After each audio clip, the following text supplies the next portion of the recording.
Hello there, many thanks for joining us on our Monday Business News Report. It's now time to bring you the feature on the show today. Now, one of the highlights of the week that was the report to Nigeria's four major aviation unions earlier on Wednesday made known their plans to ground activities in the sector from Tuesday, February the 8th, that's tomorrow, over the failure of the federal government to release the negotiated conditions of service of aviation agencies since 2013 and the non-implementation of the national minimum wage consequential adjustment since 2019. Now, in a notice of industrial action jointly signed by officials of the unions and issued to aviation workers, the association said flights and related activities will be brought to suspension. The unions include the National Union of Air Transport Employees, the Air Transport Services Senior Staff Association of Nigeria, the Association of Nigeria Aviation Professionals, as well as the Amalgamated Union of Public Corporations, Civil Service, Technical and Recreational Services Employees. Well, joining me now to discuss this and much more virtually, I have a member of the Aviation Roundtable, Olumide Onwayo. Thank you very much for joining us on the show today, Mr. Onwayo. Thank you for inviting me. Good morning.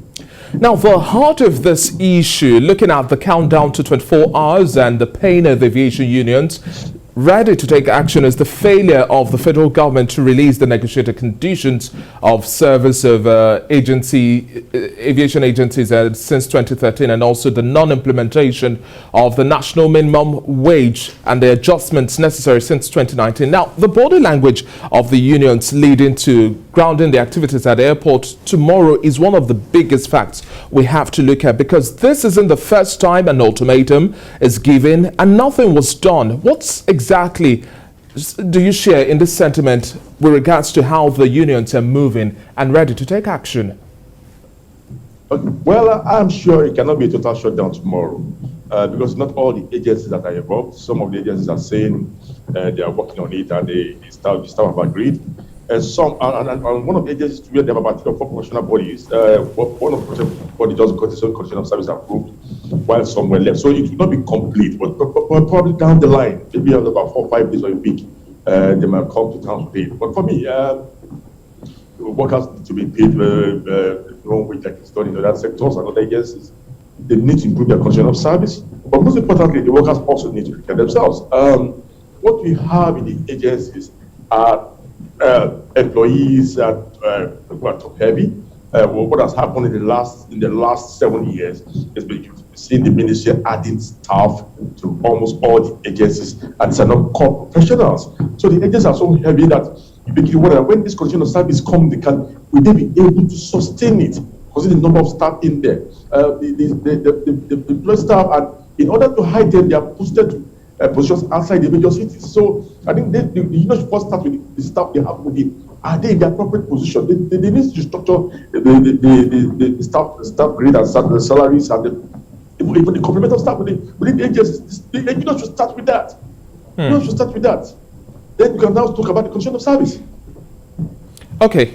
It's now less than 24 hours to the Tuesday deadline that the unions have also made mention of. But do you think we might likely see any surprise twist of fate? What do you think might be the next move, looking at these contending issues on the part of the Federal Aviation Authority, that's FAN and the NCAA, NAMA, NIMET, AIB, and all of those, including the Federal Ministry of Aviation? And in case talks don't necessarily carry any weight, what do you think might be the likely scenarios we'll see play out from tomorrow henceforth? No, I think they are fighting the information now. They made it loud and clear that they need the condition of service to be improved and implemented.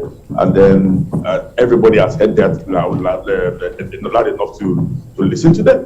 I also support them that the condition of service should be worked upon. But I can tell you from tomorrow, what might happen is that they might be called to some meetings by tonight and have some instructions to give them some time. Remember, we have a minister that is almost leaving for a gubernatorial election, so they probably ask them to tarry a while for the new minister to come in and take some decisions on it. And then what I suspect is that the unions would have a meeting, and they will probably have to tarry a while. And if there will be no meeting, it cannot be so effective for tomorrow. I think maybe from start looking at Friday or Monday next week. whereby you see the total shutdown by or the other. As of now, it's not a united front you're saying.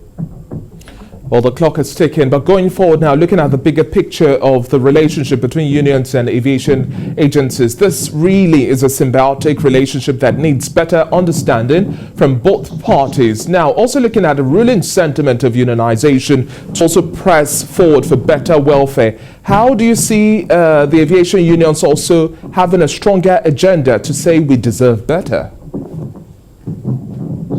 Well, it cannot be better said. The unions have made it very loud and clear. They've been on it for the past 6-7 months, intimating they will come out and use the last weapon available to them, which is to go on strike. And they've held meetings, they've postponed action, and now they've said they've got it to ground zero. Then so be it. For me, like I said, the union should at the same time look at the staff within. It is too heavy. We have so many non-professionals. You have people imposed, and when you have members who cannot go beyond the TGM position, but whereby from the GM upward are people that are brought in from outside agencies to come the GMs and directors, and yet you keep you want condition of service. You also need to progress. Your members need to move up. You see, when they move on, others can come up, and then as they progress, you'll be happy with the condition of service. But why have a good condition of service and your growth is stunted? So I need to work out the unions to look at the quality and the number of staff that has been imposed on agencies, and this needs to be addressed without restructuring the agencies. With the number of staff that we brought in that they place in almost all the agencies, virtually there's no way you can have that.